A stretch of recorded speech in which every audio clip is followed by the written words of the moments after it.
Halo semua, assalamualaikum. Di video kali ini saya akan share cara membuat kue kering untuk suguhan saat lebaran nanti, yaitu sagu keju. Kue kering sagu keju ini teksturnya sangat ngeprul, renyah, dan lumer di mulut. Oke, yang penasaran cara buatnya dan bahannya apa aja? Langsung aja yuk kita ke resepnya. Oke, langkah pertama siapkan wajan atau panci, kemudian saya masukkan tepung sagu sebanyak 280 gram. Lalu saya tambahkan 2 lembar daun pandan. Ini daun pandannya saya potong-potong dulu pakai gunting. Selanjutnya tepung sagu ini saya sangrai menggunakan api yang kecil selama 10 menit. Ini wajib banget diaduk-aduk terus sampai tekstur dari tepung sagu ini menjadi ringan.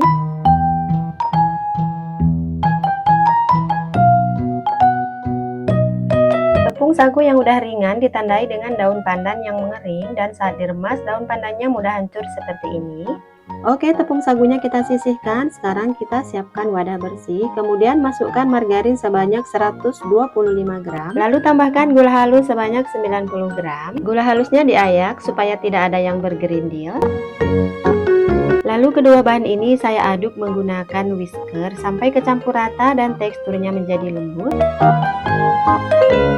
Selanjutnya saya tambahkan 1 butir kuning telur, kemudian diaduk lagi sampai merata. Ini diaduk sampai tercampur rata aja, jangan terlalu lama supaya tidak over mix. Bahan selanjutnya saya tambahkan 1 saset santan kental atau setara 65 ml, kemudian dicampurkan kembali menggunakan whisker.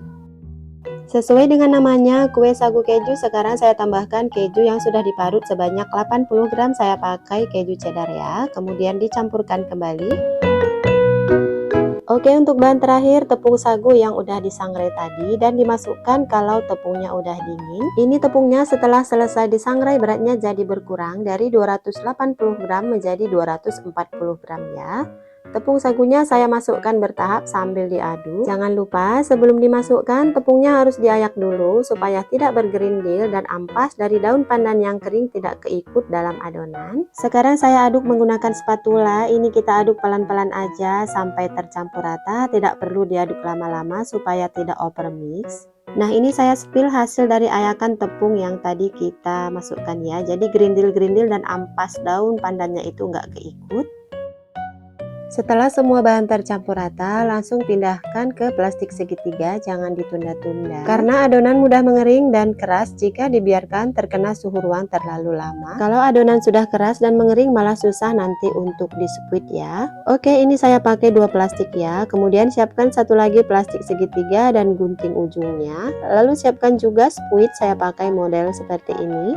Kemudian masukkan squeeze ke dalam plastik.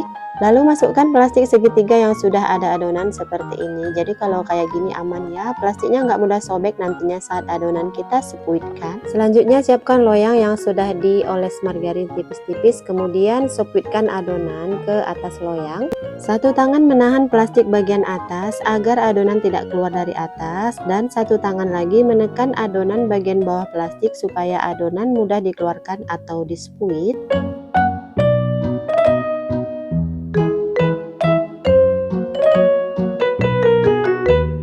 Beri topping keju parut. Oke, ini dia hasilnya dan ini siap untuk kita panggang ya. Sebelumnya oven sudah saya panaskan selama 15 menit.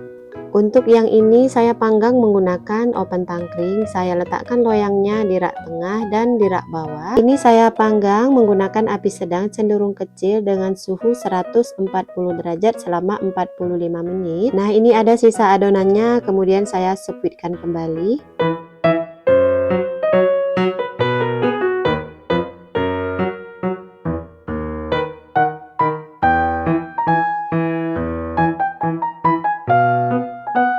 Untuk yang ini saya panggang menggunakan oven listrik. Sebelumnya oven sudah saya panaskan selama 10 menit. Ini saya panggang selama 35 menit menggunakan api atas bawah suhu 140 derajat.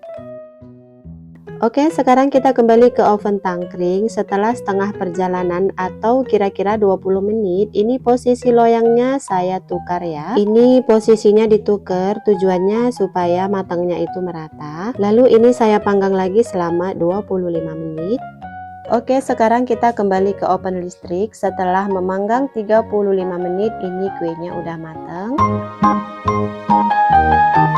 Dan yang di oven tangkring juga sudah matang setelah total memanggang kurang lebih 45 menit. Ini langsung aja kita keluarkan dari dalam oven. Jangan lupa ya, pemanggangan disesuaikan dengan oven masing-masing karena setiap oven itu pasti berbeda karakternya. Nah, ini dia saya dapat sekitar 3 loyang.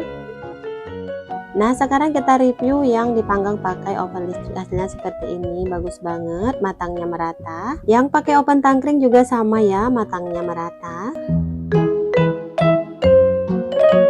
Dari patahannya berasa kalau kue ini renyah banget. Saat dimakan langsung lumer di mulut, teksturnya juga sangat ngeprul seperti ini. Kue ini kokoh tapi renyah dan lembut banget, gak mudah pecah saat ditumpuk atau disusun di dalam toples. Kue ini enak banget ya, aromanya wangi, kejunya juga berasa. Setelah saya timbang, jadi berat bersih kuenya itu sekitar 522 gram. Oke, setelah dingin kuenya saya susun di dalam toples. Ini toplesnya ukuran 250 gram, jadinya 2 toples ya. Oke semua, sekian dulu resep hari ini, semoga bermanfaat dan selamat mencoba. Wassalamualaikum.